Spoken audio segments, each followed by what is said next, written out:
अस्सलामुअलैकुम and a very good morning. जागो लाहौर में आप सबको खुशामदीद। मैं हूं आपकी होस्ट नूरुल सहर। उम्मीद करती हूं आप सब ठीक होंगे, खैरियत से होंगे और आपने आज के दिन का आगाज़ बहुत ही प्यारी मुस्कुराहट के साथ किया होगा। व्यूअर्स, आज मंडे है और सुबह का टाइम भी है और मंडे हमें याद दिलाता है कि हर नया आगाज़ एक मौका होता है, चाहे हम जीत रहे हों या हार रहे हों। ज़िंदगी में दोनों का होना बहुत ज़रूरी है और हमें दोनों को एक्सेप्ट करना चाहिए। और ज़िंदगी एक ऐसा सफ़र है जिसमें खुशी और गम दोनों साथ साथ चलते हैं। कभी हालात हमारे हक़ में होते हैं और कभी हमारे ख़िलाफ़, और हर मौका हमें कुछ ना कुछ सिखा कर जाता है। लेकिन मसला तब पैदा होता है जब हम सिर्फ आसानी और कामयाबी के आदी हो जाते हैं। ख़ास तौर पर वो लोग जिन्हें बचपन से ही बहुत ज़्यादा लाड प्यार मिला होता है, वो अक्सर मुश्किल वक्त को बर्दाश्त नहीं कर पाते क्योंकि इन्हें हारना सिखाया ही नहीं जाता और हमेशा जीतने का दर्स दिया जाता है। मगर ये नहीं बताया जाता कि हार भी ज़िंदगी का एक अहम हिस्सा है। इसलिए जब इंसान पहली बार नाकामी का सामना करता है तो वो घबरा जाता है और मायूसी का शिकार हो जाता है। हालांकि हकीकत ये है कि हार भी एक सबक होता है जो हमें ख़ुद को बेहतर बनाने का मौका देता है। अगर हम शुरू से ये बात समझ लें कि ज़िंदगी में दुख, सुख, जीत और हार सब ज़रूरी है और इन्हें दिल से कबूल कर लें तो हम ज़्यादा मजबूत और समझदार बन सकते हैं। और ज़िंदगी का असल मकसद सिर्फ जीतना या खुश रहना नहीं, बल्कि सीखना, आगे बढ़ना और ख़ुद को बेहतर बनाना है। और जब हम इस सोच के साथ ज़िंदगी गुजारते हैं तो मुश्किलात भी आसान लगने लगती हैं और यही सफ़र हमारे लिए खुशगवार बन जाता है। व्यूअर्स, ये था हमारा आज का एक छोटा सा पैगाम। आगे बढ़ते हैं अपने पहले सेगमेंट की जानिब और आज हम काले जादू की हकीकत, इसकी निशानियों और इसके इलाज पर बात करेंगे, क्योंकि अक्सर लोग इस बारे में मुख्तलिफ बातें करते हैं। कुछ लोग इसे सच मानते हैं, कुछ लोग बिल्कुल ही नहीं मानते और कुछ लोग सिर्फ इसको वहम समझते हैं। मगर हकीकत क्या है, इसी मौजू पर बात करने के लिए आज हमारे साथ मौजूद हैं ज़वार रज़ा। अस्सलाम वालेकुम, कैसे हैं आप? वालेकुम अस्सलाम, अल्हम्दुलिल्लाह जी। अच्छा ज़वार साहब, सबसे पहले तो बताएँ कि काले जादू की हकीकत क्या है? देखिए, इसकी तो एक मुसल्लमा हकीकत है और कलामुल्लाह में कई बार इसका जो है वो ज़िक्र मौजूद है। आप हज़रत मूसा अलैहिस्सलाम वाला वाक़या देख लें, वहाँ पे भी जादूगरों का बताया गया। इसके अलावा आप सूरह फलक देख लें, सूरह नास देख लें और कई जगह पे सूरह ताहा में, सूरह यूसुफ में और भी बहुत सारी जो सूरह आराफ में जादू के बारे में ज़िक्र जो है वो मौजूद है। और ये एक बिल्कुल मुसल्लमा हकीकत है कि ऐसा होता है, बिल्कुल होता है ये। अच्छा, ये बताएं कि अगर किसी पर जादू हुआ हुआ है तो उसके कौन सी निशानियाँ होती हैं? मिसिस की निशानियाँ तो बहुत ज़्यादा होती हैं, बहुत ही मुख्तलिफ होती हैं। डिपेंड कर रहा होता है कि जादू की नौइयत क्या है, उसके पीछे कौन सा एलिमेंट जो है वो इस्तेमाल किया गया, कहाँ आपको बॉडी पे भी अगर किया गया तो कहाँ किया गया। मेन इसका जो सिग्निफिकेंट है वो हमें अपने कामों में डिले नज़र आता है, हमारी तबीयत में, हमारे मिजाज में चिड़चिड़ापन आ जाता है, नींद की कमी होती है, नर्वस सिस्टम हमारा डिस्टर्ब होता है।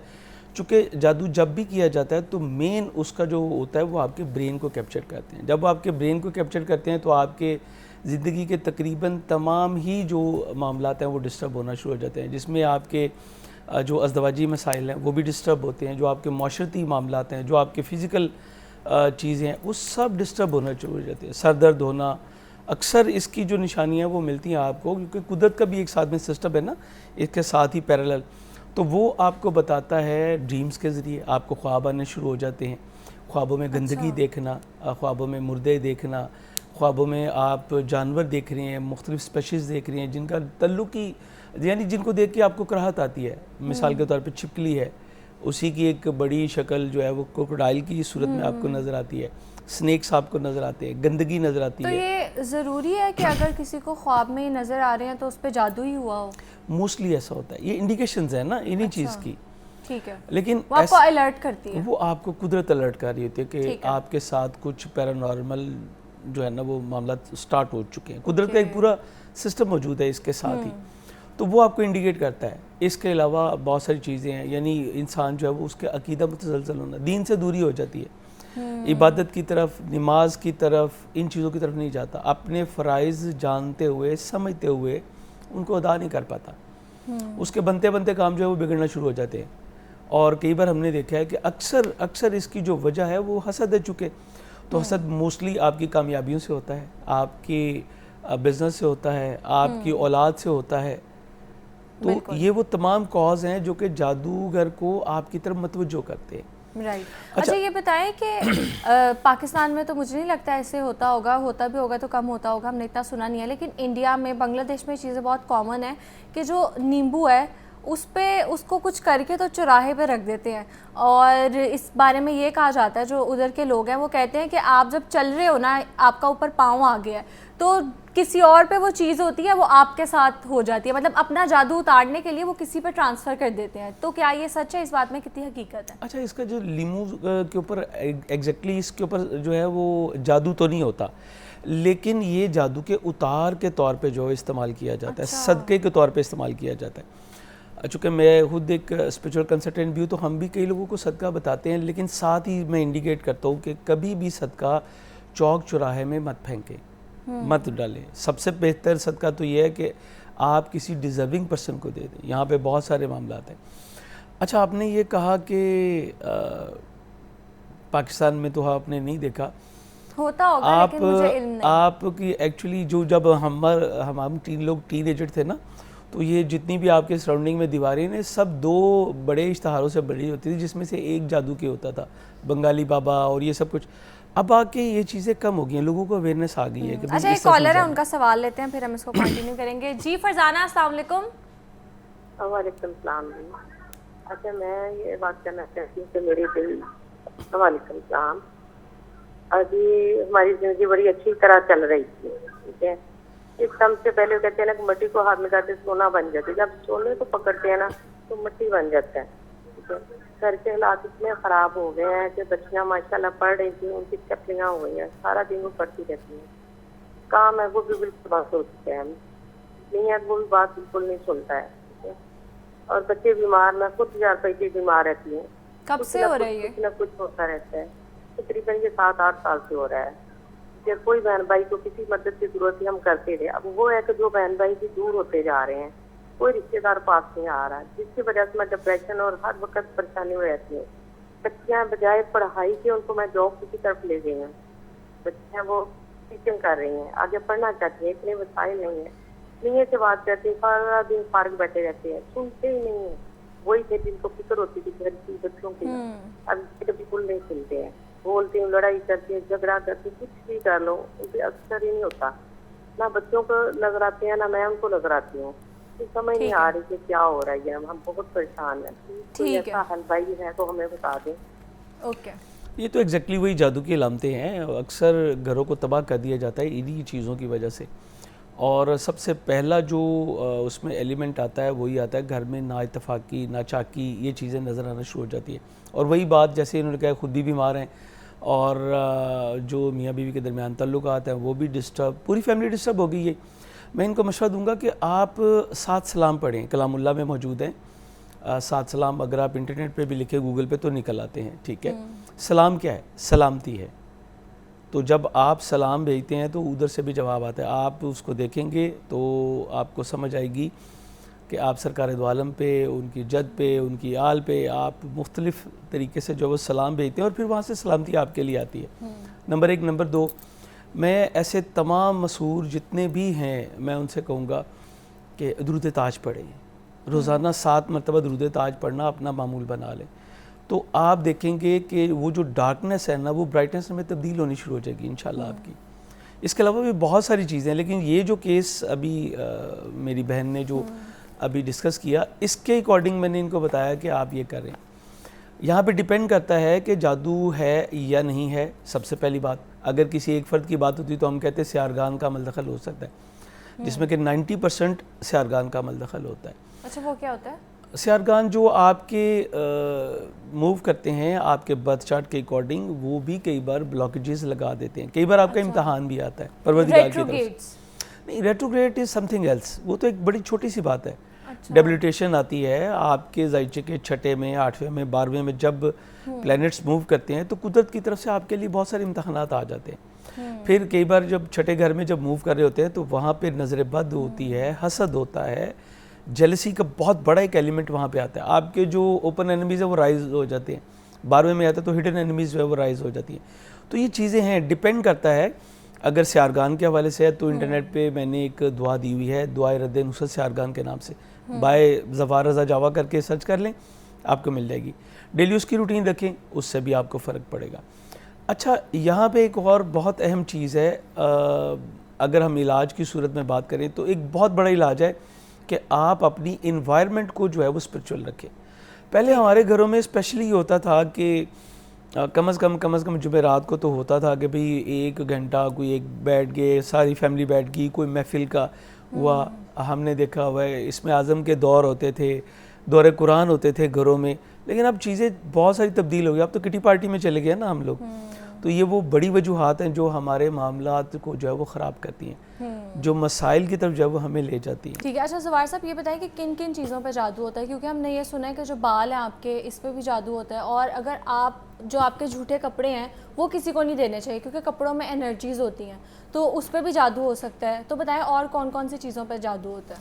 देखें, आपने जो बालों की जिक्र किया वो बिल्कुल दुरुस्त है, चूँकि इसमें आपका DNA होता है, राइट। इसी तरह आपके नाखून हैं। अक्सर लोग नाखून काटते हैं, उनको पता ही नहीं कि इसको करना क्या है। उसको या तो मिट्टी में दबाना है या फिर आपने उसको पानी में बहा देना है। अपने घर में आप सिंक में जाएं, पानी में उसको जो है वो बहा दें। इसके अलावा आपके कपड़ों पे होता है, आपके लिबास पे होता है, आपके जूतों पे होता है। इवन ये बड़ी डिफरेंट सी मैंने बात की, ये शायद जी आप देखें, आपका पसीना आता है उसमें, आपकी सॉक्स आती हैं उसमें, ये चीज़ें पूरा काम करती हैं। और इसीलिए अक्सर जो है वो कुछ लोग इस तरह से अमाल भी करते हैं कि वो कहते हैं जी कि अगर आपको डाउट है कि इस बंदे पे कुछ हुआ हुआ है, उसका कपड़ा ले आए, फिर उस पर ऊपर वो पढ़ते हैं और फिर देखते हैं कि क्या इसके ऊपर जादू है या नहीं है। तो ऐसे तमाम वो चीज़ें जो कि आपके ज़ाती इस्तेमाल में रहती हैं, उन पर जादू हो सकता है। पानी कभी भी जो खुला पड़ा हुआ है उसको कभी भी ना पिएँ, राइट, ठीक है। अच्छा, रात को अक्सर हम अपने सराहने जो है वो पानी का गिलास रख लेते हैं, सुबह उठते हैं उसी को पी लेते हैं। नहीं, या तो उसको ढाँप के रखें या ऐसे करें कि उसको ना पिए। आप दोबारा उसको पौधों में गिरा दें, साफ़ पानी है, उसके बाद आप दोबारा फ्रेश पानी लेके ना वो पिए। तो ये वो चीज़ें हैं जहाँ पे हमें समझ ही नहीं आती कि हमारे साथ जो है वो कुछ हो गया। बिल्कुल, शहजाद है हमारे साथ, उनका भी सवाल लेते हैं। जी अस्सलाम वालेकुम। अस्सलाम वालेकुम जी। जी वालेकुम अस्सलाम। शहजाद सवाल कीजिए। मैं असलम बोल रहा हूँ जी असलम, सवाल कीजिए। मैडम, मैंने बताया था कि मेरी बेटी और मियाँ दोनों बड़े अच्छे, उनका घर चल रहा था, लेकिन अब वो बहुत ज़्यादा लड़ाई करती हैं और अक्सर उनके घर में देखा गया कि कपड़ों को कट लगे होते हैं, तो उनकी लड़ाई बहुत ज़्यादा होती है आपस में ना, दोनों मियाँ बीवी में। तो इसके बारे में पूछना था कि वो जो कमीज को कट लगे हुए हैं, क्या वो कोई जादू किया हुआ है या कोई ऐसा मसला है कोई? ये हो सकता है कि ऐसा हो। अगर ये कोई अजीज़ है उनके, तो उनको उनसे कहें, मियाँ बीवी को दोनों को मशवरा दें कि सबसे पहली बात ये बावजू रहने की कोशिश करें। कम अज़ कम रात को सोने से पहले 9 मरतबा आयतल कुर्सी पढ़ें, मुकम्मल पढ़ें, हुम फ़ीहा खालिदून तक, ठीक है। नंबर 2, ख़ातून जब भी खाना बनाए, अगर वो कुकिंग खुद करती हैं तो बहुत अच्छा है, जितनी भी उनको कुरानी सूरतें आती हैं वो पढ़ लें। और अगर कुरानी सूरतें उस तरह से नहीं है, कई लोग अरबी नहीं उस तरह से पढ़े हुए, तो दुरूद पाक पढ़ लें, ठीक है। खाना बनाते हुए दुरूद पाक पढ़ती जाएं और इस अमल को दोहराती जाएं, आप बहुत बड़ा जो है वो फ़र्क देखेंगी। सेकंड, यहाँ पे बहुत इंपॉर्टेंट बात है कि उन दिनों में ख़ास केयर करें ख़वातीन जिन दिनों में उन्हें जो है नमाज के हवाले से पाबंदी है, उन दिनों में ख़ास तौर पे जो है वो पाकीज़गी का ख्याल करें। अगर मुमकिन हो तो खाना, उनको पता होता है डेट्स का, खाना पहले बना के रख लीजिए, आप अपनी फ्रिज यूज़ कर लीजिए, आप किसी भी तरीके से कर लीजिए, कम अज़ कम आप जो है वो इन चीज़ों को इस्तेमाल करें, तो ये आपके लिए बहुत बेहतर होता है। ये वो ख़ास वक्त होते हैं जब जादूगर को जो है वो मौका मिल जाता है, क्योंकि नापाकी की हालत में, चाहे वो मेल हो चाहे फीमेल हो, दोनों की नापाकी की हालत में ये चीज़ें बहुत तेज़ी के साथ काम करती हैं। ठीक है। अच्छा, ये जो उन्होंने बताया कपड़े फट जाना, तो ये भी इस चीज़ की अलामत जी, है? ये इसकी अलामत है। 6 धुएँ मिलते हैं, जैसे किसी ने जला दिए हो और कैंची से कट लगे होते हैं। एक्चुअली क्या होता है, जादूगर जब अमल करता है ना, तो वो कई बार कुछ पुतलियाँ बना लेता है, कुछ पेपर पे जो है वो स्केच बना लेता है, या आपकी तस्वीर दे दी जाती है उसको। अब हमारे तो बड़ा आम है कि सोशल मीडिया पे जो तस्वीरें लगाते हैं, इस पे भी जादू होता है? बिल्कुल होता है। ओके, बिल्कुल होता है। हम तो बड़ा प्राउडली लगा रहे होते हैं ना, लेकिन होता है। बचता कौन है? बचता वो है जो परवरदिगार के करीब है, जो खुद को उससे मुतमस्सिक रखता है। आपने जो भी किया है ठीक है, लेकिन अगर आपने उसका इलाज नहीं किया तो फिर गलत है। इवन कि आप देखें, नज़र बद हसद कहाँ से होती है? पहले हमारे बड़े जब जाते थे ना, वो कोई गोश्त लेने, सब्ज़ी लेने, तो थैले कौन से होते थे? कपड़े के, और वो एक खजूर के पत्तों की ना बास्केट्स बनी होती थी, उसमें आते थे, हमें बड़ी अच्छी तरह से याद है। मेरी तो खैर पैदाइशी वॉल सिटी की है ना, तो वहाँ पे ये चीज़ें छुपा के लाई जाती थी। आज तो हम बैग्स भर भर के और ब्रांड को दिखा रहे होते कि हम इस ब्रांड की चीज़ लेके आ रहे हैं। राइट, एक कॉलर है, उनका सवाल लेते हैं जी। अस्सलाम वालेकुम जी, कहाँ से बात कर रहे हैं? अपना टीवी म्यूट कर लें पीछे से। जी जी, सवाल कीजिए। मेरा सवाल है, हम जो तावीज़ लेके सही है गलत है? जी सॉरी, आपकी आवाज़ बहुत ज़्यादा ख़राब आ रही है। मैं कह रहा हूँ हम जो तावीज़ लेते नहीं है साइड से, जी जी, ये अच्छी बात है या गलत बात है?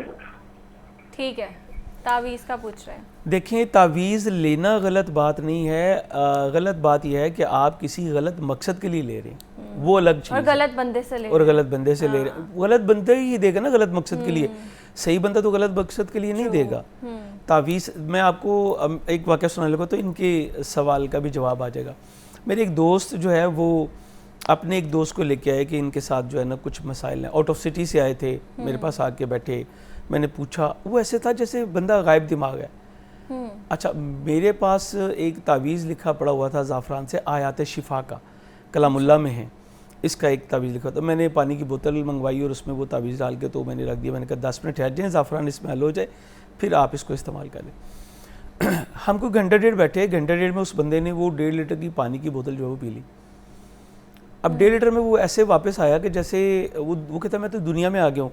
उसकी कंडीशन ऐसी थी जैसे किसी ने, पहले जब आया था, जैसे किसी ने भांग पी हो ना, तो आप जब उससे कम्युनिकेट करते हैं तो वो चीज़ें उसके ब्रेन तक प्रोसेस होते 2-3 सेकंड लग जाते हैं उसको जज करते हुए। तो फिर वो डिले से जवाब दे रहा था, लेकिन उसके बाद वो अल्हम्दुलिल्लाह काफ़ी ठीक हो। जब हमने उसको चेक किया तो पता चला कि पूरी फैमिली इन्फेक्टेड है, सारी फैमिली को इन्फेक्टेड किया गया, सवाए एक उनकी वालिदा जादू के ज़रिए। अच्छा, अब आप सवाल होगा कि भाई पीछे क्या? हज़रत अली अलैहिस्सलाम का एक फरमान मैं यहाँ पे कोट करूँगा। दुनिया में मौला फरमाते हैं कि दुनिया में 3 चीज़ें फसाद का बायस हैं, ज़र, ज़न और ज़मीन।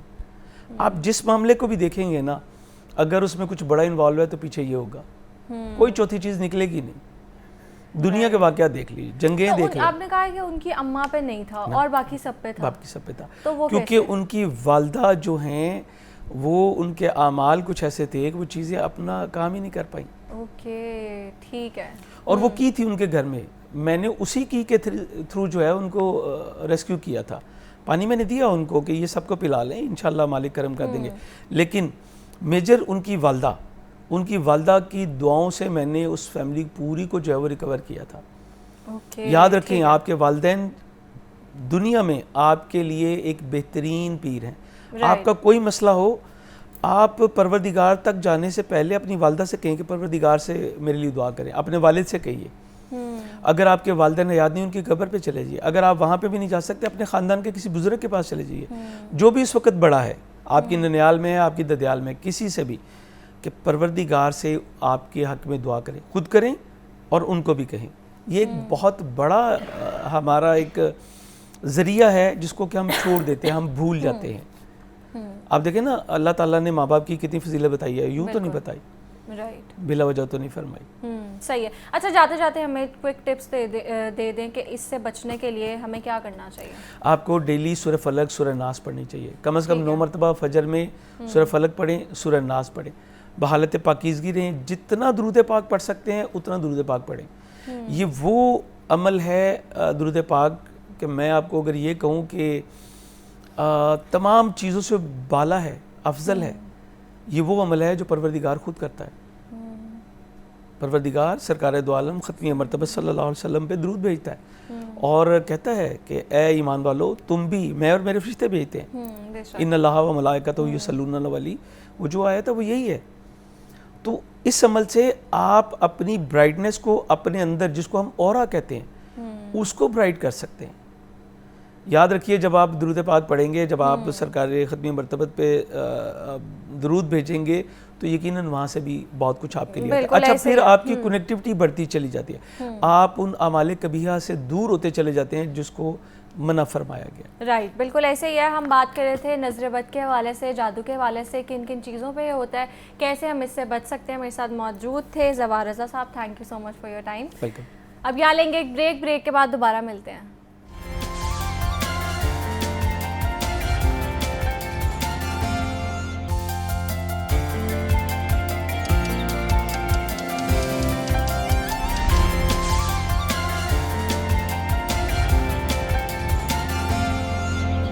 Welcome back. आगे बढ़ते हैं अपने सेगमेंट के जाने पर। आज हम बात करेंगे मॉर्निंग मोबिलिटी के हवाले से, क्योंकि अक्सर जब हम सुबह उठते हैं तो हमारी जो बॉडी है उसमें बहुत ज़्यादा थकन और जोड़ों में अकड़न महसूस होती है, जैसे जिस्म अभी पूरी तरह बेदार ही नहीं हुआ। और इसकी बड़ी वजह यह है कि हमारे जिस्म को दिन भर के कामों के लिए वार्म अप की ज़रूरत होती है, हम इसे इग्नोर कर देते हैं।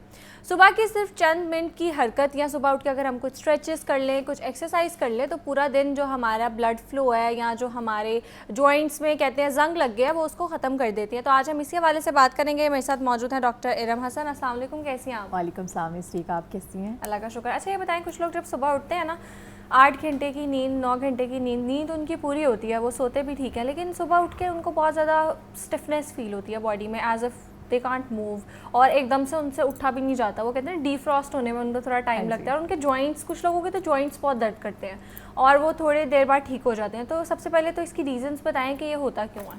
अच्छा, इसमें ना डिफरेंट रीज़न हो सकती हैं। जैसे कि हम देखें कि जब हम रात को सोते हैं तो हमारी बॉडी बिल्कुल रेस्ट में होती है, तो हमारी खून की गर्दिश जो होती है वो बिल्कुल भी ना होने के बराबर होती है, कोई एक्टिविटी नहीं होती।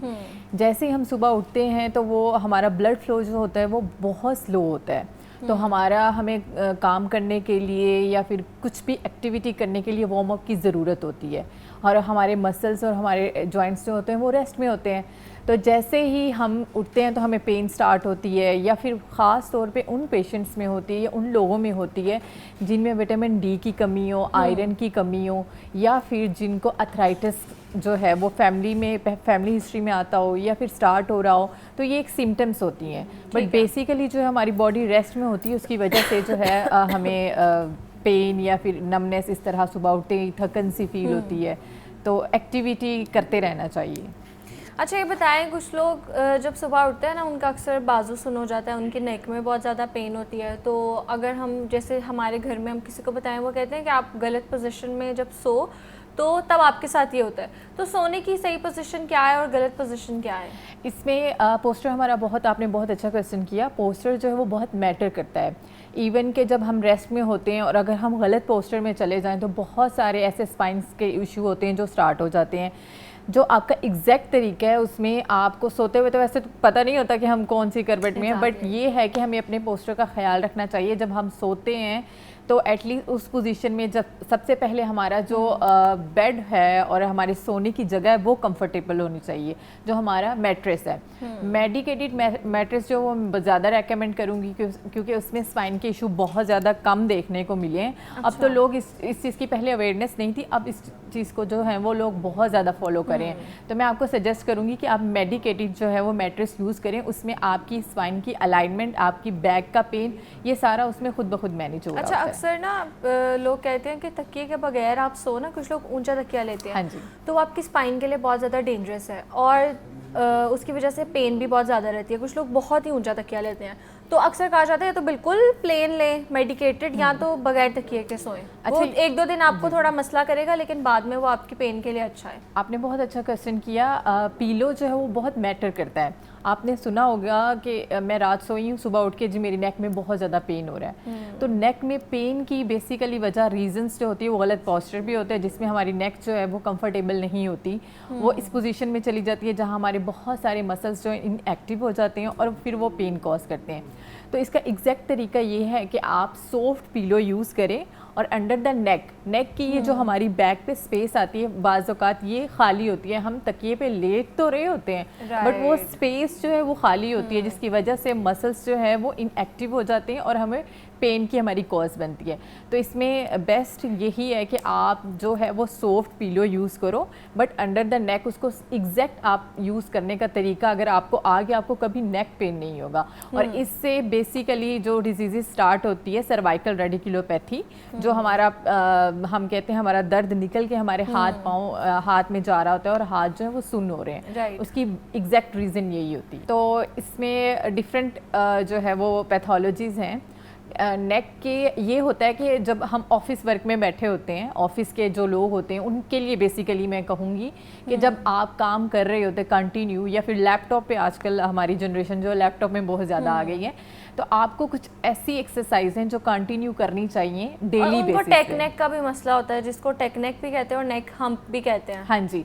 अच्छा, एक कॉलर है, उन्होंने आई गेस दोबारा ज्वाइन किया। जी अस्सलाम वालेकुम, सवाल कीजिए। मैं सवाल करना हूँ कि मेरा ना ये पित्ते का ऑपरेशन हुआ और मुझे खाने की बहुत मसला होता है, और एक्सरसाइज के लिए जो सुबह सुबह के लिए है वो बेहतर कौन से है वो बता दें। ठीक है, पित्ते का पित्ते का। अच्छा सर, इसमें आप ये कर सकते हैं, आप डेली बेस पे मिनिमम जो है 10 to 20 मिनट्स की वॉक करें। ठीक है, उसमें क्या होगा, आपका स्टमक जो होगा ना, वो आपकी जो चीज़ें हैं वो हज़म होना स्टार्ट होंगी। और सेकंड थिंग, आप बेसिक एक्सरसाइज से स्टार्ट करें, जैसे आपकी हैंड की है, या फिर आप चलते हो 20 मिनट्स की, थोड़ी बहुत स्ट्रेचिंग उसमें ऐड कर लो। तो उसमें ये होगा कि आपका जो बेसिक एक्सरसाइज है वो स्टार्ट हो जाएंगी और आपको स्टमक का इशू नहीं होगा। और वॉक जो है ना वो आपके लिए बेस्ट है। आपने 20 मिनट्स या फिर आप 10 to 15 मिनट्स की वॉक डेली बेस किया करो। अभी बेसिक भी इसी चीज़ों को लेके चलें। जब आपका स्टमक का ऑपरेट थोड़ा सा आपके डेज बढ़ जाएं तो उसके बाद एक पूरा प्लान होता है एक्सरसाइज का, वो आप कंटिन्यू करें। ठीक है। अच्छा डॉक्टर इरम, मैं चाहूँगी आप हमें कुछ एक्सरसाइजेस करके भी दिखाएं जो हम सुबह उठ के कर सकते हैं, जिससे पूरा दिन जो है ना हमारी बॉडी भी सही रहेगी, हम एक्टिव भी रहेंगे। और वैसे भी अगर किसी को मसला है ये स्टिफनेस का, या सुबह उनको अकड़ाव या अकड़न महसूस होती है, तो उनके लिए भी हेल्पफुल साबित होगी। अच्छा, इसमें सबसे पहले आप की फुल बॉडी वार्म अप करें। अगर आप एक्सरसाइज करना चाहते हो, सबसे पहले ये होता है, एक्सरसाइज जो आपकी लाइफ में बहुत अच्छा इम्पैक्ट डालती है। इवन कि आपका वेट 70-80 kg है, बट आप डेली बेसिस पे कुछ ऐसी एक्सरसाइज हैं, ये फीमेल्स के लिए बहुत ज़्यादा है क्योंकि लड़कियां जो बहुत कॉन्शियस होती हैं, तो उसमें अगर आप वो एक्सरसाइज कर रहे हो डेली बेस पे, तो अगर आप 80 के भी हो बट आपकी बॉडी ऐसी शेप में आ जाएगी कि आप स्लिम और स्मार्ट लगोगे और आपको ज़रूरत नहीं पड़ेगी जिम वगैरह या डाइटिंग की। तो आपकी बॉडी जो वो बिल्कुल शेप में आ जाती है। करके दिखाएं। एक कॉलर ले लेते हैं तब तक। जी अस्सलाम वालेकुम। वालेकुम अस्सलाम मैम, क्या हाल है आपके? मैं ठीक हूँ, आप खैरियत से हैं? जी मैं ठीक हूँ। जी क्या नाम है आपका, कहाँ से बात कर रहे हैं? अगर महमूद मेरा नाम है, उकाड़ा से बात कर रहा हूँ। मैम मैं जब सुबह उठता हूँ नमाज के लिए, फजर के लिए, तो मेरे पाँव की एड़ियाँ दर्द करती हैं और सही से चला नहीं जाता। अगर 30 सेकंड या मिनट 2 मिनट खड़ा रहूँ अच्छी तरह से तो फिर बिल्कुल ठीक हो जाती। ठीक है सर। अच्छा सर, इसमें मैं आपको सजेस्ट करूँगी कि कुछ टेस्ट हैं। ये जो आप मुझे सिम्टम्स बता रहे हैं, इसमें सबसे पहले ये होता है कि आपका अर्थराइटिस का होता है ना, उसमें आपको सुबह सुबह अगर आप कुछ भी नहीं कर रहे फिर भी आपको पेन हो रहा है, इवन कि आपके जॉइंट्स जो हैं वो बहुत ज़्यादा स्टिफ हो गए हैं, तो इसमें आप 2-3 टेस्ट हैं जैसे यूरिक एसिड का या RA फैक्टर, ये करवाएं। उसमें आप अपनी वैल्यूज़ देखें, वैल्यूज़ दे के आप अपने डॉक्टर से कंसल्ट करें और उसके बाद जो है वो आपको पूरा एक प्लान देगा और उसमें देखा जाएगा कि आपका जो है वो ग्रेड किस लेवल का है। ठीक है, तो वो ग्रेड पे वेरी करता है, उसमें ग्रेड्स आते हैं। ग्रेड पे आपको जो है वो पूरा एक्सरसाइज प्लान देगा और साथ में एक इलेक्ट्रोथेरेपी होती है मिस हमारी, जो हमारे मसल्स को जो है वो रिलैक्स करती है, तो वो बहुत ज़रूरी होती है। फिजियो का पूरा एक सेशन होता है, तो वो आप टेस्ट के बाद ही आपको मैं कुछ रेकमेंड कर सकती हूँ। तो वैसे उनको कोई एक्सरसाइज बता दें, कोई स्ट्रेचिंग बता दें कि वो सुबह उठते हैं, क्योंकि उन्होंने कहा एड़ियों में दर्द होती है, तो उसके लिए वो अच्छी हो। उसमें मैं आपको सजेस्ट करूँगी कि आप सुबह उठ के विदाउट शूज़ जो है ना वो वॉक करें, उससे ये होगा कि आपको बहुत रिलैक्स फील होगा। ठीक है, चलें आप एक्सरसाइज बता दी थी जो औरतों के लिए भी अच्छी है, वो शेप भी उनकी अच्छी हो जाएगी, तो बताएं। अच्छा, सबसे पहले मैं बताऊंगी उन लोगों के लिए जो ऑफिस वर्क हैं और ज़्यादातर काम करते हैं लैपटॉप पे, और उनका बेसिकली कुछ लोगों का हम्प निकल आता है, जो आपने पहले भी बात की। तो उसमें ये अगर आप 24 आवर्स में से 22 आवर्स भी काम कर रहे हो लैपटॉप पे, तो आपने सबसे पहले अपनी पोजीशन जो है वो ऐसी बनानी है जिसको हम एग्जैक्ट पोस्टर कहते हैं। ठीक है, अगर ये मेरा फॉर एग्जांपल टेबल है और मैं इस पे काम कर रही हूँ, तो मेरा टेबल और मेरी चेयर इक्वल लेवल पे होना चाहिए। और सबसे मेन बात, जब हम काम करते हैं तो हमारे लैपटॉप पे हाथ इस तरह होते हैं, तो उस पर दबाव पड़ रहा होता है हमारी हथेलियों पे। तो ये स्ट्रेस आपने नहीं डालना, आपने फिंगर्स सिर्फ लैपटॉप को टच करनी है और अपनी हथेली पे जो है वो प्रेशर नहीं डालना। उससे क्या होता है, आपकी ये जो नर्व होती है ये कंप्रेस होती है और आपको इसमें नमनेस के इश्यूज आते हैं। तो इस चीज़ से बचने के लिए आपने जो है वो एग्जैक्ट पोस्टर के साथ काम करना है। अच्छा, उसमें आप अगर 20 मिनट्स काम कर रहे हो, 20 मिनट्स बाद सबसे मेन एक्सरसाइज जो है आप इजीली खुद परफॉर्म कर सकते हो, ये बेसिक स्ट्रेच है आपके नेक का, ठीक है। उसमें आपने राइट साइड पे लेके जाना है, इवन कि आपको बैक पे स्ट्रेच आएगा। फर्स्ट एक्सरसाइज आपने राइट मूव करना है और यहाँ पे आपने होल्ड करना है 10 सेकेंड।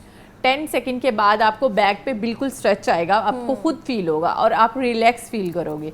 सेकेंड है आपने फिर लेफ्ट पे, फिर आपने 10 सेकेंड होल्ड करना है, ठीक है। इसी तरह आपने हाथ जो है वो बैक साइड पे लेके जाना है और प्रेशर अप्लाई करना है। इससे क्या होगा, आपकी जो स्ट्रेस लेवल है वो डिक्रीज होता है और आपके मसल्स जो हैं वो रिलैक्स होते हैं, ठीक है। तो ये बेसिक 2 एक्सरसाइज हैं जो आप बैठे बैठे परफॉर्म कर सकते हो विदिन 2। ठीक है। अच्छा, ये बताएं कि हम सुबह उठते हैं तो जैसे हमने स्टार्ट में बात की है, सबसे पहले हमें कौन से स्ट्रेचेस ईजी करने चाहिए जो हम घर में कर लें? वॉक तो आपने बताया करनी चाहिए, उसके अलावा क्या करना चाहिए? उसके बाद सबसे जो बैक की एक्सरसाइज हैं या फिर आपकी फुल शैटिका जो है वो मेन कॉज बनी हुई है आजकल सब में। उसकी रीजंस ये होती है प्रोलॉन्ग स्टैंडिंग या प्रोलॉन्ग सिटिंग की वजह से जो है हमारी नर्व जो है वो दब रही होती है। ये बेसिक लोगों का इशू होता है जो ऑफिस वर्कर होते हैं या फिर टीचर्स होते हैं, उनके लिए मैं सजेस्ट करूँगी आप बैठे बैठे ही अपने पाँव ऊपर लेके आएँ और इनको अंदर की तरफ लेके आएँ, तो आपका ये बिल्कुल आपको स्ट्रेच फील होगा, ठीक है। ये स्ट्रेच जो है ये आपको बहुत सारी ऐसी डिजीज़ हैं स्पाइन की जिनसे बचा सकता है। ठीक है doctor Iram, thank you so much for your time, बहुत अच्छी आपने हमें टिप्स दी हैं। Thank you, you welcome. अब यहाँ लेंगे एक ब्रेक के बाद दोबारा मिलते हैं।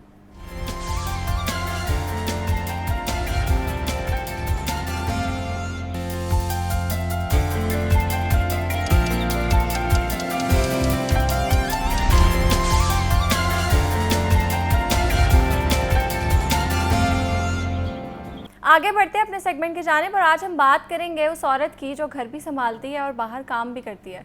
लेकिन सच तो ये है कि इससे दोनों तरफ परफेक्ट होने के इम्तिहान से गुजरना पड़ता है। अगर ऑफिस में देर हो जाए तो घर वाले नाराज़, और अगर घर की वजह से छुट्टी कर ले तो ऑफिस वाले परेशान करते हैं, ऑफिस वाले परेशान नहीं, ऊपर से लोगों की बातें और ताने अलग के बच्चों का क्या बनेगा। और हमारे यहाँ वर्किंग वुमेन से ये तो एक्सपेक्टेशंस रखी जाती है कि वो फाइनेंशियली तौर पे घर का बोझ बांटे, लेकिन क्या घर के कामों में बच्चों की तरबियत और किचन की जिम्मेदारी में इसका बोझ बांटा जाता है? क्योंकि अक्सर ये होता है कि ज़रा सी कमी रह जाए तो पहला ताना इसकी नौकरी को दिया जाता है। और आज हम बात करेंगे ये जो हर वक्त की तनकीद और सबको खुश रखने की दौड़ है, इसने औरत को कितना जहनी मरीज़ बना दिया और वो इस बोझ के नीचे दबने की बजाय सुकून से ज़िंदगी कैसे गुजार सकती है, और जो उसके इर्द गिर्द के लोग हैं उनको भी क्या करना चाहिए, इस हवाले से बात करेंगे। मेरे साथ मौजूद है डॉक्टर इरम मखदूम। अस्सलाम वालेकुम, कैसी हैं आप? मैं ठीक हूँ, आप कैसी हैं? अल्लाह का शुक्र। अच्छा डॉक्टर इरम, एक चीज़ जो कि मुझे लगता है कि कल्चरल है, ना तो वो रिलीजियस है ना तो हमारे लॉ में ऐसा कुछ है कि औरतों से बहुत ज़्यादा एक्सपेक्टेशंस रखी जाती हैं। मतलब जो स्पेशली जो घर में, हम उनकी तो नहीं आज बात करें, हम वर्किंग वुमेन के हवाले से बात करें क्योंकि वो डबल काम करती हैं, वो हाउसवाइफ भी बनी होती हैं, फिर वो बाहर जाके कॉर्पोरेट ऑफिसेज या जहाँ भी जॉब करी हैं वो भी कर रही होती हैं। तो उनसे एक एक्सपेक्टेशन रखी जाती है सुपर वुमेन, इसकी टर्म है which I hate, because super women का मतलब है कि आप पे जितना भी बोझ डाला जाए वो आप संभालो और फिर लोग उसको अप्रिशिएट करते हैं, आपकी ज़ात जितनी मर्जी कॉम्प्रोमाइज़ हो रही हो। तो एक तो ये बताएं कि ये टर्म कितनी गलत है, और ये एक्सपेक्टेशन आज भी कहने को तो हम टेक एरा में हैं, टेक्नोलॉजी एडवांसमेंट हर रोज़ आती जा रही है, लेकिन फिर भी ये हमारी सोच क्यों है? देखिए, जो सुपर वुमेन का कॉन्सेप्ट है ये तो एक फैंटेसी बेस्ड कॉन्सेप्ट है ना, फैंटेसीज रियलिटीज़ नहीं होती। देखिए, एक खातून डबल शिफ्ट पहले ही कर रही है, मतलब वो घर भी जब संभाल रही है, वर्किंग वुमेन है तो ऑफिस भी संभाल रही है। अब हर किसी का ऑफिस जो है वो सेम नौइयत का नहीं होता, किसी की ऑफिस में बहुत ज़्यादा डिमांडिंग जॉब्स होती हैं और किसी की ऑफिस में रिलैक्स जॉब्स होती हैं। लेकिन आप जब उसको डबल शिफ्ट करने के बावजूद भी उसको परफेक्शनिज्म के ताने दें कि आपसे तो दोनों चीज़ें अच्छे से मैनेज नहीं हो रही, तो आप उसे एक लेबल दे रहे हैं कि आप सुपर वुमेन तो बन नहीं सकती, आपको सुपर वुमेन बनना चाहिए। ये एक सोसाइटी की सिर्फ एक्सपेक्टेशन है और इतना ज़्यादा इसका प्रेशर है कि औरतें इसकी वजह से ज़हनी दबाव का शिकार हो जाती हैं कि क्या हम या तो अच्छी प्रोफेशनल नहीं हैं या हम अच्छी माएँ नहीं हैं, हम कोई भी काम अच्छे से नहीं कर पा रहे, हम कोई भी काम बेहतरीन तरीके से नहीं कर पा रहे। तो जो ये सुपर वुमेन का जो कॉन्सेप्ट है, तो बिल्कुल इसको तो नेगेट करना चाहिए। आप अपना बेस्ट दे रहे हैं और आपको मुआशरे को हर वक्त सेटिस्फाई करने की ज़रूरत नहीं है कि मैं कितना दे रही हूँ और मैं कितना बेस्ट कर रही हूँ। You are doing your best and you know that. ठीक है। अच्छा एरम, एक और चीज़ बहुत ज़्यादा कॉमन है हमारी सोसाइटी में कि अगर मियाँ बीवी दोनों जॉब कर रहे हैं तो जब वो दोनों काम से घर आए हैं, जो मर्द है वो रेस्ट करेगा और औरत फ़ौरन जाएगी किचन में और वो खाना बनाएगी, हालांकि वो दोनों थके हुए होते हैं। दोनों की जॉब्स हैं, ऑब्वियसली दोनों ने काम किया है, तो ये जो एक्सपेक्टेशन रखी जाती है कि औरत ही सारे काम करे और फिर अगर थोड़ा सा वो रेस्ट कर ले या कुछ काम उससे नहीं हुआ तो उसको उस चीज़ में बिल्कुल भी कोई वो नहीं दी जाता, लेवरेज नहीं दिया जाता, उसको ताने दिए जाते हैं। तो इस सोच को हम कैसे बदल सकते हैं? औरतों के लिए कितनी खतरनाक है? देखें, साइंटिफिक रिसर्च और बहुत सारे रिसर्च पेपर्स इस बारे में बात करते हैं कि औरतें हमेशा डबल ड्यूटी का शिकार होती हैं। जब घर आके मर्द का कॉर्टिसोल लेवल डाउन जा रहा होता है, उसी वक्त औरत का कॉर्टिसोल लेवल अप जा रहा होता है। कॉर्टिसोल लेवल हमारा एक हार्मोन है जो स्ट्रेस से रिलेटेड है। तो खातून घर आते ही उस पर जिम्मेदारियों का बोझ ला दिया जाता है। उसने बच्चों का खाना भी देखना है, उसने अगले दिन की प्रेपरेशंस भी करनी है, अगर अपने ऑफिस जाना है तो उसकी प्रेपरेशंस करनी है। तो उस वक्त खातून को जहाँ रेस्ट की ज़रूरत है वहाँ पे उसको एक मशीन या एक रोबोट की तरह समझा जाता है कि जस्ट वो आते ही अपना घर में बैग रखेगी और बस किचन में जाके शुरुआत कर देगी। इस मरहले में उसका पार्टनर या जो इन लॉज हैं वहाँ उसको सपोर्ट कर सकते हैं कि अगर पहले से उन्होंने कुछ प्रेपरेशंस करके रखी हुई या कोई हेल्पर हो, ताकि उसको उस वक्त एटलीस्ट इतना एक्सट्रीम बर्नआउट ना फील करना पड़े, क्योंकि इस बर्नआउट की वजह से फिर उनकी फ्रस्ट्रेशन जो है वो फैमिली में, रिलेशनशिप में नज़र आना शुरू हो जाती है। बिल्कुल। अच्छा इरम, अब तो जो लेटेस्ट रिसर्चेस आई हैं उन्होंने इस चीज़ को प्रूव किया है कि औरतों को मर्द से ज़्यादा रेस्ट चाहिए होता है। और ये जो नींद का कॉन्सेप्ट है ना कि इतने घंटे नींद चाहिए, 8 घंटे या 7 घंटे, ये जो एक्सपेरिमेंट था ये मर्दों पे किया गया था और औरतों को उनसे ज़्यादा नींद चाहिए, वो इतनी जल्दी रिकवर नहीं हो सकती। तो आप इस चीज़ से एग्री करती हैं? हाँ बिल्कुल। देखिए, नींद तो चाहिए और औरतों की नींद हमेशा जो है ना वो बटी रहती है। अगर उन्होंने ऑफिस जाना है तो उनको ऑफिस की फिक्र रहती है कि सुबह उठ के सबसे पहले उन्होंने अगर 9 बजे भी ऑफिस जाना है तो सबसे पहले उन्होंने उठ के अपना लंच बनाना है, बच्चों का लंच बनाना है, हस्बैंड का लंच ब्रेकफास्ट बनाना है, चीज़ें तैयार करनी है। उन पे एक रिस्पॉन्सिबिलिटी का डबल डोज है कि वो अगर सो भी रही हैं तो वो सुकून से नहीं सो पा रही। उनका जो क्वालिटी ऑफ स्लीप है वो बहुत ज़्यादा कॉम्प्रोमाइज़ है। और आपको ये पता ही होगा कि रिसर्चेस भी ये कहते हैं कि जिस इंसान का क्वालिटी ऑफ स्लीप कॉम्प्रोमाइज होता है उनमें कार्डियक अरेस्ट या कार्डियक इश्यूज़ के चांसेस बहुत ज़्यादा हैं। तो नींद पे कॉम्प्रोमाइज़ करना, फिर अपने जहनी सुकून पे कॉम्प्रोमाइज़ करना और लोगों की बातों को अहमियत देने से बेहतर है कि अच्छी नींद ली जाए और फिर अपने दोनों कामों पे, घर और अपने ऑफिस पे अच्छे से फोकस किया जाए।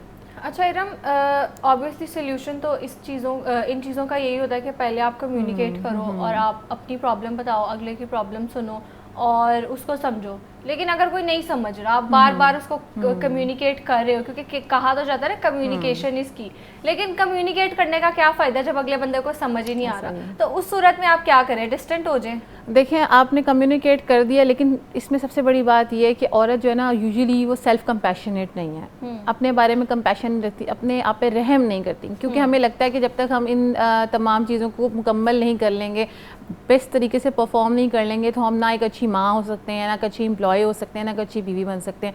हम खुद को सेल्फ क्रिटिसिज्म में हर वक्त मुब्तला रखते हैं। लोग तो हम पे क्रिटिसिज्म करते ही हैं, हम खुद भी सेल्फ क्रिटिसिज्म का शिकार हो जाते हैं। इसलिए हमें अपने साथ थोड़ा रहम का मामला करना चाहिए, सेल्फ कंपैशनेट रहना चाहिए। और अगर हमसे कोई गलती हो जाती है या कोई चीज़ में कमी रह जाती है तो हम उसको नेक्स्ट टाइम और बेहतर कर सकते हैं। परफेक्ट होना लाजमी नहीं है, आप इनफ कर रहे हैं और आपको इस बारे में अपने आप को सेल्फ अवेयरनेस देनी पड़ेगी कि मैं काफ़ी कर रही हूँ और मैं बहुत कर रही हूँ इस फैमिली के लिए, अपने घर के लिए, बाहर भी और घर में भी। लेकिन अपने आप के साथ बेरहम ना हो, सेल्फ कंपैशन को शो करें और अपना ख्याल रखें, अपनी नीड्स का ख्याल रखें। अच्छा ये बताएं कि जो औरतें अभी ये सब कुछ फेस कर रही हैं तो इसको कैसे वो मैनेज कर सकती है और क्या हल सिर्फ यही है कि आप इस सब से निकल जाओ? नहीं, इसका हल ये तो बिल्कुल भी नहीं है कि आप इससे निकल जाएं, क्योंकि जिम्मेदारियां जो आप पे कुदरत के तौर से भी आ गई हैं, माशरती तौर पे भी आ गई हैं। इसमें escape is not the solution. Solution है कि आपने माइंडफुल रह के सब कुछ करना है। अगर आप एक माँ हैं या एक वाइफ हैं तो अपना क्वालिटी टाइम आप अपने बच्चों को दें। जितना भी टाइम आपको ऑफिस से घर में मिलता है वो क्वालिटी टाइम उनको दें। आपके लिए परफेक्ट होना ज़रूरी नहीं है, आपके लिए प्रेजेंट होना ज़रूरी है। दूसरी बात ये कि आप अपनी बाउंड्रीज़ को सेट करें कि इस टाइम के बाद मैं ऑफिस के काम को टच नहीं करूँगी, या इस टाइम के बाद मैं थोड़ा रिलैक्स करूँगी और फिर मैं घर के कामों को टच करूँगी। और सबसे बड़ी बात, जो परफेक्शनिज्म का ये जो एक लूप बनाया गया है, इसमें से बाहर निकलें। वी आर नॉट परफेक्ट, हम ह्यूमंस हैं, तो ये हमसे जो गलतियाँ इर्द-गिर्द होती के हैं। लोग हैं उनको कैसे समझाइए? उनको इस तरह से समझाना चाहिए कि आप उन्हें बता दें कि ये काम मुझसे इस हद तक हो सकता है, मैं इस हद तक कर सकती हूँ, यही मेरा पोटेंशियल है।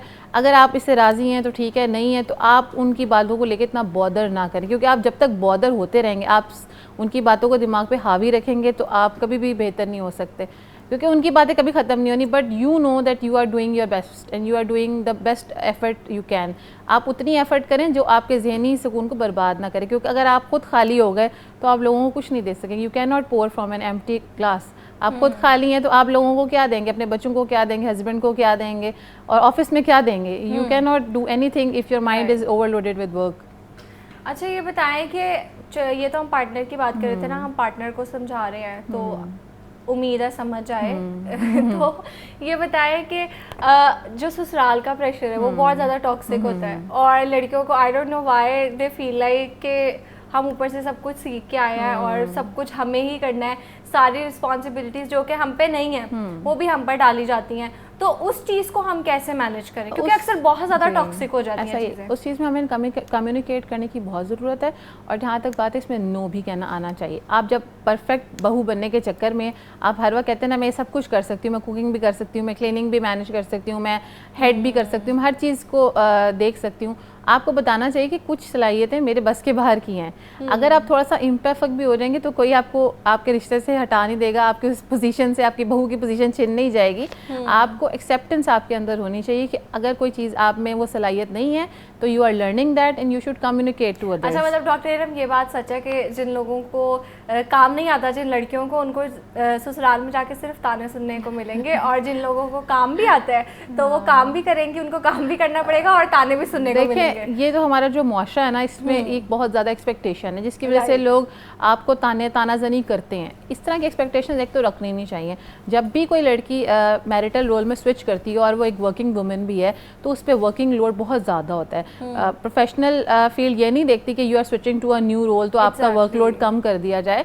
ये तो जो फैमिली होती है, अगर वो फैमिली बनती है तो उसको फैमिली की तरह जो उसकी प्रीवियस फैमिली थी, जैसे आप अपने घरों में जब शादी से पहले होते हैं तो आपकी अम्मी आपको सपोर्ट करती हैं, आपकी सिस्टर्स आपको सपोर्ट करती हैं, तो आपके इन लॉज को भी आपको सपोर्ट करना चाहिए। डिमांड्स थोड़ी सी कम होनी चाहिए और सोर्सेज और रिसोर्सेज उस खातून के लिए होने चाहिए जो एक वर्किंग वुमेन है, वरना आप एक फुल टाइम खातून को ही कंसिडर करें बहू के लिए, क्योंकि डबल शिफ्ट में इंसान इतना मेंटली कंस्ट्रेंड हो जाता है कि वो ना घर का रहता है ना बाहर का रहता है। तो ये उनकी हेल्थ को कैसे इफेक्ट करती है? मेंटल हेल्थ की तो बात कर ली है, लेकिन ऑब्वियसली फिजिकल हेल्थ भी इफेक्ट होती होगी। बिल्कुल ऐसा ही है। फिजिकल हेल्थ में हमारे पास ना साइकोसोमैटिक डिसऑर्डर्स आते हैं कि जिनकी जब आप डॉक्टर के पास जाते हैं ना तो डॉक्टर कहता है कि इसका फिजिकल रीज़न तो कुछ मुझे नज़र नहीं आता, इसके बेसिकली साइकोलॉजिकल प्रिकर्सर्स होते हैं। आपने देखा है ख़वातीन में माइग्रेन की शरह बहुत ज़्यादा है, कार्डियक इशूज़ की शरह बहुत ज़्यादा, बहुत जल्दी ख़वातीन शुगर डायबिटीज़ की मरीज़ हो जाती हैं क्योंकि वो स्ट्रेस ले रही होती हैं। They are always juggling between roles.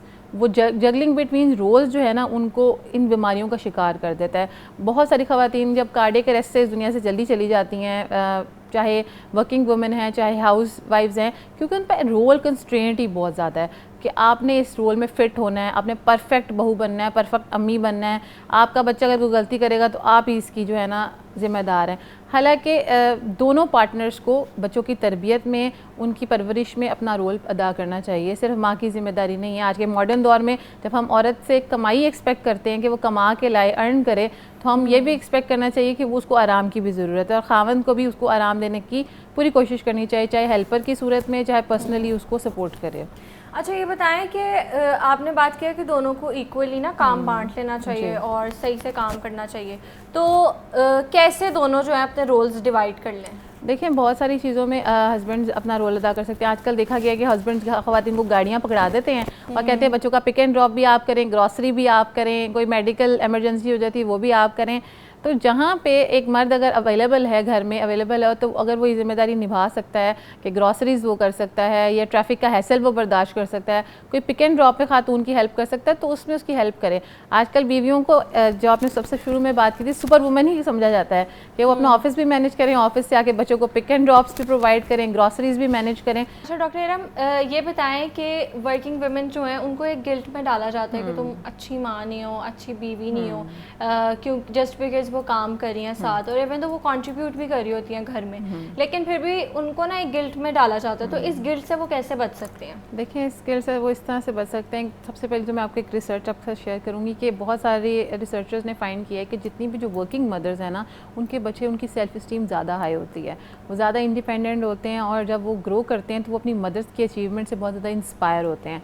एक खातून जो कुछ भी नहीं करती है, वो सिर्फ घरेलू मामलात में इन्वॉल्व है, तो उनके बच्चों के पास इंस्पिरेशन उस तरह से नहीं है, उनके बच्चे ऑलवेज उन पर डिपेंडेंट हैं। लेकिन जब एक माँ घर से बाहर जाती है तो कुछ हालात में उस बच्चों को इंडिपेंडेंटली भी मामलात का सामना करना पड़ता है, और बच्चे इस चीज़ के लिए आदी हो जाते हैं कि हमारी मदर एक वर्किंग वुमेन है। तो गिल्ट ट्रिप जो एक फिनोमेना है, जो गिल्ट ट्रिप किया जाता है खातून को, उससे निकलना चाहिए, क्योंकि कल को उनके बच्चे उन पर फ़ख्र भी महसूस करेंगे और बेहतर ह्यूमंस भी होंगे, because they are not totally and wholly solely dependent on their mothers. तो ये माओं को इस गिल्ट से तो पहली बात निकल आना चाहिए, क्योंकि ये बैक्ड बाय रिसर्च है कि आपके बच्चे कल को इंशाल्लाह बहुत कामयाब होंगे और सुरखरू होंगे। दूसरी बात है कि जो पार्टनर्स और ससुराल वाले उनको अक्सर गिल्ट ट्रिप करते हैं कि आप क्या ही कर रही हैं, ये जो आप कर रही हैं वो घर के लिए इनफ नहीं है। तो आप उनको ये बताएं कि अगर वो कंट्रीब्यूट नहीं करेंगी तो the burden will be only on their son. तो सारा बर्डन जब आपके हस्बैंड पे आ जाएगा तो कल को वो भी बीमार हो सकते हैं। जब दोनों लोग बर्डन को शेयर करते हैं तो लाइफ खुशगवार होती है, और इसमें पार्टनर्स को दीन में भी है कि दोनों चीज़ों को रिस्पॉन्सिबिलिटीज़ को लेके चलना चाहिए। बिल्कुल ऐसे ही है। ठीक है, तो हम बात कर रहे थे वर्किंग वुमेन के हवाले से, और जो सोसाइटी की अनरियलिस्टिक एक्सपेक्टेशंस हैं उनको लेके उस पर बात कर रहे थे, और कैसे ख़वातीन अपने लिए टाइम निकाल सकती हैं, अपनी मेंटल हेल्थ को बेहतर कर सकती हैं, फिजिकल हेल्थ को बेहतर कर सकती है। इस हवाले से हमने बात की। मेरे साथ मौजूद थी doctor Iram Makhdoom. Thank you so much for your time. अब यहाँ लेंगे एक ब्रेक के बाद दोबारा मिलते हैं।